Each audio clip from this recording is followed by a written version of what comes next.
Okay, this evening I'm making some tonic water. So I find that a lot of the tonics don't really taste very good. So I started to make my own the other day and found it was way more tastier, and the gin and tonic was out of this world. So I'm hoping you'll follow this recipe, and I call it the Lucky Sevens because it has denominations of sevens on a lot of the ingredients. We've got the star anise, 7 of them, 7 cardamom pods, 7 allspice, and 7 peppercorns, and 7 grams of the Chinese gentian root, and the cinchona bark is just here as well, which is 7 grams, and then 7 grams of the lemon grass. And then we have lemon, 2 limes, an orange, and I'll zest these, as well as 7 grams of the citric acid, and 777 milliliters of the water. So this will all go basically into a big pot over here.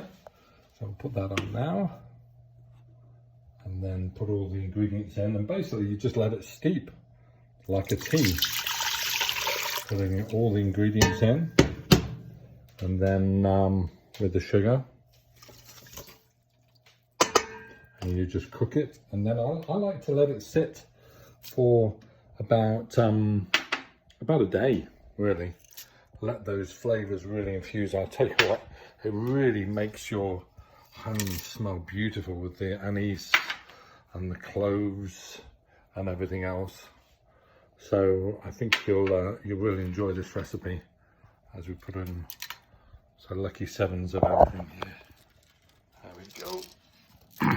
It's all going in.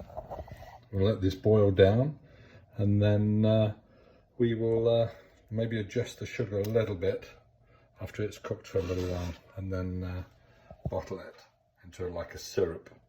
I think you'll really like it. Thanks for stopping by. Take care. Bye. So it's testing day today. I'm here with my COVID hair. I look more like Kramer, I think. Giddy up. So we're here to basically do the rest of this beautiful tonic that you'll hopefully like and make yourself. I've got all my bits and pieces up here, the bottles to bottle it. So basically we're making a syrup, and then using the soda stream to make the water, sparkling water, and add some Bombay Sapphire, and create that beautiful best gin and tonic ever. So if we go over here, you see I've been boiling this sort of on and off, probably 3-4 times during the last 24 hours. So now it's ready to carefully pour into the sieve there. Just gonna move this out of the way. It's hard to do this one-handedly. Where's my assistant when I need one? There we go. All those beautiful pieces. And the smell is just gorgeous. I didn't need to add a bit more sugar. I did, because it was rather too bitter. There we go. Get every last bit out. Squeeze! So there we go. Just made about 48 ounces or 6 cups. Put that away. There we go. The smell is fantastic.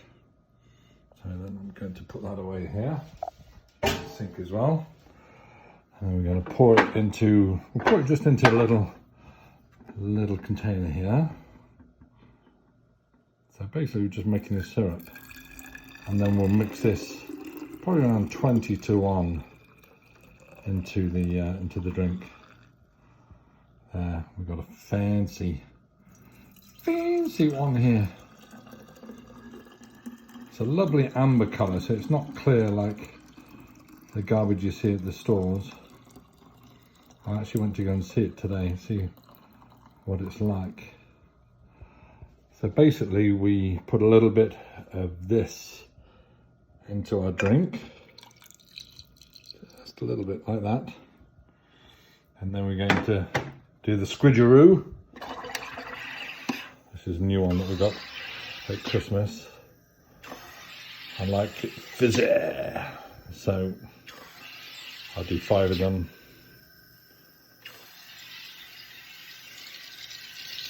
There we go. There's my big fizzy down here. That's for my beer that I make. I should keep it outside. Lovely beer on tap, right in the living room. How posh is that? So now we've fizzed that up. I'm going to pull that out. Make sure we don't drop it. There we go. Add it to here. Add the gin. And when this is all done, I actually call this a gin and tonic. There we go. Just a little squeeze there. With some lemon.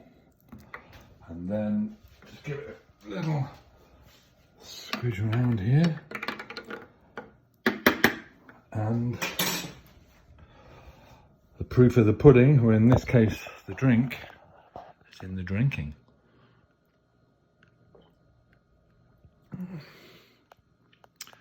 Best gin and tonic ever. Hope you enjoyed my video. Cheers.